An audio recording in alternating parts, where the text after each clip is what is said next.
40 سال قبل کی زندگی اور اس کے بعد کی جو آپ کی 22 سالہ زندگی جو بنتی ہے وہ تو ہے ہی محفوظ، لیکن آپ نبی علیہ السلام کی نبوت کی قبل کی زندگی دیکھیں گے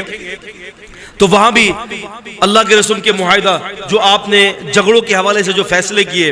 نبی علیہ السلام کا امی خدیجہ رضی اللہ تعالی عنہا سے جو ہے وہ نکاح کرنا، نبی کریم صلی اللہ علیہ وسلم نے کن حالتوں کے اندر نکاح کیا، اس وقت اللہ کے رسول صلی اللہ علیہ وسلم کا کاروبار کیا تھا، امی خدیجہ کا نکاح کیسے ہوا تھا اور اس کا نسب کیا تھا، ان سے اولادیں کتنی تھی، ان سے پہلے کن سے نکاح ہوا تھا، ان کی اولادیں کتنی تھی، وہ خاندان کون سا تھا، امی خدیجہ کا کاروبار کیسے تھا، نبی علیہ السلام سے ملاقات کیسے ہوئی، اللہ کے رسول صلی اللہ علیہ وسلم کا یتیموں کے سر پر ہاتھ پھیرنا، بیوہ اور مساکین کا سہارا بننا، نبی کریم صلی اللہ علیہ وسلم کا لوگوں سے مل جل معاملات، اب یقین جانے یہ نبوت کی زندگی بھی ساری کی ساری اللہ کے نبی صلی اللہ علیہ وسلم کی محفوظ ہے۔ اور آپ اس سے بڑا جو ہے وہ جناب علی کیا آپ اندازہ لگائیں گے اس سے بڑی بات کہ دنیا کے اندر جتنے بھی نبی اللہ تبارک و تعالیٰ نے بھیجے ہیں، بعض علماء اور بعض روایت کے تحت کہتے ہیں کہ 1,24,000 اپروکسیمیٹلی انبیاء علیہ السلام اور رسولان معظم تشریف لائے اس دنیا کے اندر 1,24,000 کی تعداد میں، لیکن آپ دیکھیں کہ اللہ تبارک و تعالیٰ نے کبھی بھی ان کی نبوت سے پہلے کی زندگی کو حجت قرار نہیں دیا، جبکہ نبی علیہ السلام کے بارے میں سورہ مائدہ سورہ 5 کی 66 میں فرمایا کہ لَقَدْ لَبِثْتُ فِيكُمْ عُمْرًا مِّن قَبْلِهِ أَفَلَا تَعْقِلُونَ کہ میں نے تو نبوت سے پہلے کی زندگی بھی تمہارے اندر گزاری ہے، جب میں نے نبوت سے پہلے کی زندگی میں کوئی غلط کام نہیں کیا، کوئی جھوٹ نہیں بولا، تو نبوت کے بعد کیسے جھوٹ بولوں گا میں؟ منکرین حدیث کہتے ہیں کہ قرآن کے علاوہ کوئی چیز حجت نہیں ہے، جبکہ اللہ پاک قرآن کے علاوہ نبی علیہ السلام کی زندگی کو بھی بطور دلیل پیش فرما رہا ہے، لَقَدْ لَبِثْتُمْ فِيكُمْ عُمْرًا مِّن قَبْلِهِ کہ میں اس نبوت سے پہلے ایک عرصے دراز کی زندگی تمہارے ساتھ بسر کر چکا ہوں میں۔ تو یہی وجہ تھی کہ اللہ کے رسول صلی اللہ علیہ وسلم کی نبوت سے پہلے کی زندگی تو محفوظ تھی، لیکن نبوت کے بعد جس غیر معمولی انداز سے اللہ تبارک و تعالیٰ نے اللہ کے رسول صلی اللہ علیہ وسلم کی ذات گرامی کی حفاظت کا جامہ پہنایا، یہ تو ایک ایسا کام ہے جو پوری دنیا کے اندر اور بنی نوع کے اندر اور تمام علوم اور فنون کے اندر اس کی کوئی مثال نہیں ملتی۔ اللہ کے رسول صلی اللہ علیہ وسلم کی زندگی اور آپ سے ان کے فرمودات جو ہے پوری ایک ڈاکیومنٹیشن کے اوپر مبنی تھی، ڈاکیومنٹڈ لائف تھی آپ صلی اللہ علیہ وسلم کی۔ آپ علیہ السلام کے ایک ایک لمحے کو قلم بند کیا جا رہا تھا، ایک ایک ادا کو لکھا جا رہا تھا، نبی علیہ السلام لیٹتے کیسے ہیں صحابہ نے اس کو بھی دیکھ کر لکھ لیا، اللہ کے رسول صلی اللہ علیہ وسلم بیدار کیسے ہوتے ہیں اس کو بھی لکھ لیا۔ اب آپ ایک حدیث سے پاک سے اندازہ کریں کہ بندہ جب سو جاتا ہے تو وہ مرفوع القلم ہو جاتا ہے۔ اللہ کے نبی صلی اللہ علیہ وسلم نے فرمایا نا کہ مرفوع قلم 3 ہے، رفیع القلم عن الثلاث، کہ مرفوع قلم 3 لوگ ہیں۔ آپ علیہ السلام فرماتے ہیں کہ عن النائم حتی یستیقظ، سونے والا جب تک کہ جاگے نہیں، یعنی جب کوئی بندہ سو رہا ہوتا ہے تو اگر کوئی ایسی بات اس کی زبان سے نکل جاتی ہے تو وہ مرفوع القلم ہے، اس کے اوپر کوئی بات کوئی گناہ نہیں ہے۔ لیکن آپ اللہ کے رسول صلی اللہ علیہ وسلم کی شان مبارک دیکھیں کہ جب اللہ کے رسول صلی اللہ علیہ وسلم سو بھی رہے ہوتے تو نبی علیہ السلام فرماتے ہیں کہ میری آنکھ سوتی ہے لیکن میرا دل سونے میں بھی جاگ رہا ہوتا ہے، یعنی اللہ کے رسول صلی اللہ علیہ وسلم جو ہے یہ سوتے ہوئے بھی آپ علیہ السلام جو ہے آپ کا قلب مبارک آپ کا دل مبارک جو جاگ رہے ہوتا، اور اللہ پاک نے نبی علیہ السلام کی سونے کی کیفیت کو بھی امت کے لیے ہدایت بنا دیا۔ آپ اندازہ کریں اور پھر دیکھیں نا، اگر آپ پہلو پر غور کرتے ہیں تو بہت سارے پہلو پر ہم غور کرتے ہیں رسول اللہ صلی اللہ علیہ وسلم کی حدیث کے حوالے سے،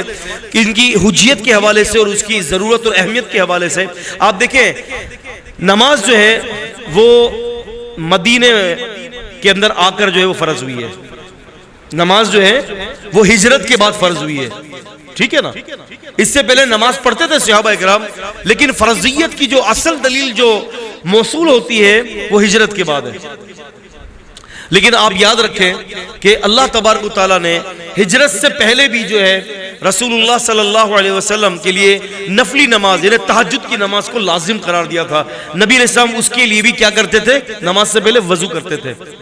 صحابہ اکرام بھی وضو کرتے تھے، جبکہ ہم پڑھتے سورہ مائدہ میں سورہ نمبر 5 کی آیت نمبر 6 میں اللہ تعالیٰ فرماتے ہیں کہ جب تم نماز کے لیے کھڑے ہو، اذا قمتم الی الصلاۃ، جب تم نماز کے لیے کھڑے ہو، فاغسلوا وجوہکم وایدیکم الی المرافق، اپنے چہروں کو اور اپنے ہاتھوں کو کونیوں تک دھو لو۔ یہ حکم کب نازل ہوتا ہے؟ یہ حکم سن 5 ہجری کے اندر نازل ہوتا ہے سورہ مائدہ کا، اور جبکہ صحابہ اکرام ہجرت سے پہلے وضو کر رہے تھے. آپ سمجھ رہے ہیں میری بات کو؟ صحابہ اکرام ہجرت سے پہلے وضو کر رہے تھے، جبکہ وضو کا حکم سن 5 ہجری کے اندر نازل ہوا ہے. اب آپ اندازہ کر لیجئے عزیزان گرامی، ہجرت کے بعد وضو کا حکم نازل ہو رہا ہے، جبکہ وضو صحابہ اکرام جو ہے وہ ہجرت سے پہلے کر رہے تھے.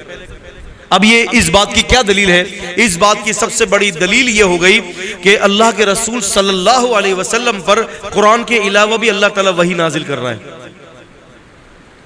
قرآن کے علاوہ بھی وحی نازل ہو رہی ہے. قرآن کے علاوہ بھی اللہ کے رسول صلی اللہ علیہ وسلم کی جو ہے آپ علیہ السلام کو جو ہے احکامات نازل ہو رہے ہیں، آپ علیہ السلام پر جو ہے معاملات کی تشریح کی جا رہی ہے. اس بات کو جو ہے ایک اور طریقے سے ذرا سمجھیں آپ. سورہ لہب کا نزول ہوتا ہے، تبت یدا ابی لہب وتب ما اغنى عنہ مالہ وما کسب. یہ سورہ لہب ہے، ابو لہب کے حوالے سے یہ سورت نازل ہوئی. اللہ تعالیٰ کہتے ہیں کہ تبت یدا ابی لہب وتب، ابو لہب کے دونوں ہاتھ ٹوٹے اور یہ برباد ہو جائے. یہ سورت نازل کیوں ہوئی؟ اس کا کوئی کانٹیکسٹ، اس کا پس منظر، اس کا بیک گراؤنڈ، اس کا سیاق و سباق قرآن میں نہیں ہے. نبی علیہ السلام کو جب یہ حکم دیا گیا کہ وَأَنذِرْ عَشِيرَتَكَ الْأَقْرَبِينَ، اے رسول صلی اللہ علیہ وسلم آپ اپنے قریبی رشتہ داروں کو ڈرائیے. اللہ کے رسول صلی اللہ علیہ وسلم آپ ایک پہاڑی پر کھڑے ہوئے جو اس وقت کی میڈیا کی حیثیت رکھتی تھی. اللہ کے نبی صلی اللہ علیہ وسلم نے کھڑے ہو کر آواز لگائی، یا صبح ہے یا صبح ہے. آپ نے یہ آواز لگا کر سب کو جمع کر دیا اور آپ نے فرمایا کہ تم لا الہ الا اللہ کہہ دو، تملک العرب والعجم، تم عرب اور عجم کے مالک بن جاؤ گے اگر تم نے کلمہ لا الہ الا اللہ ادا کر لیا. تو وہاں پر ابو لہب موجود تھا اور اس نے اللہ کے رسول صلی اللہ علیہ وسلم کو کہا کہ تمہارا ہاتھ ٹوٹے نعوذ باللہ، کیا تم نے صرف ہمیں اس بات کے لیے جمع کیا ہے کہ ہم لا الہ الا اللہ پڑھ لیں؟ اب اس وقت نبی علیہ السلام کی شان میں اس نے گستاخی کی، جبکہ اس پورے شان نزول کا تعلق جو ہے وہ قرآن مجید سے بظاہر نظر نہیں آتا. لیکن اللہ پاک نے جب اس نے نبی صلی اللہ علیہ وسلم کی شان میں گستاخی کی تو حدیث کی تائید کی صورت کے اندر اللہ پاک نے سورہ لہب اتارا کہ حدیث میں آتا ہے کہ اس نے کہا کہ تیرا ایک ہاتھ ٹوٹے. اللہ پاک نے حدیث کا جواب حدیث سے نہیں دیا بلکہ قرآن سے دے دیا کہ اے نبی کہہ دو کہ اللہ کہتا ہے کہ تمہارے دونوں ہاتھ ٹوٹ جائیں، تمہارے دونوں ہاتھ ٹوٹ جائیں. اس سے یہ بات بڑی واضح طور پر واضح ہوتی ہے کہ حدیث کا تعلق کتنا گہرا ہے کہ حدیث بتاتی ہے کہ ابو لہب نے بدتمیزی کی لیکن اللہ پاک نے اس کا جواب قرآن مجید کے اندر نازل کر دیا. تو عزیزان گرامی اس بات کو ذہن نشین رکھیں کہ صحابہ اکرام رضوان اللہ تعالی علیہ اجمعین کی ایک بڑی عظیم جماعت تھی اور وہ جماعت باقاعدہ اس کام پر گامزن تھی کہ اللہ کے رسول صلی اللہ علیہ وسلم کے قول کو اور آپ کے فعل کو اور آپ کے عمل کو اور آپ کی تمام حرکات کو اور آپ کی تمام سکنات کو جو ہے وہ محفوظ سے محفوظ ترین کر دیں. آپ دیکھیں اندازہ کریں کہ انس بن مالک رضی اللہ تعالیٰ عنہ کا بیان ہے، صحیح بخاری کے اندر حدیث سے فرماتے ہیں وَلَا فِي لِحْيَتِهِ وَشَعْرِهِ 20 بَيْضَةً کہ نبی علیہ السلام کے داڑھی مبارک کے اندر اور آپ کے بال میں جو آپ کے سر مبارک کے بالوں میں جو ہے 20 سے یا 19 سے زیادہ بال سفید نہیں تھے. اب آپ اندازہ کریں کہ صحابہ اکرام نبی علیہ السلام کی ذات اور آپ کی شخصیت کا کتنا گہرا مطالعہ فرمایا کرتے تھے کہ نبی کریم صلی اللہ علیہ وسلم کے ایک ایک لمحے کو وہ کس طرح سے محفوظ کر رہے ہیں کہ صحابی نے داڑھی مبارک کے بالوں کی سفیدی کو بھی شمار کیا ہوا تھا اپنے پاس. اور کیسا شمار کیا کہ اللہ تبارک و تعالیٰ نے نبی علیہ السلام کے سفید بالوں کی گنتی کو بھی قیامت تک کے لیے محفوظ کر دیا.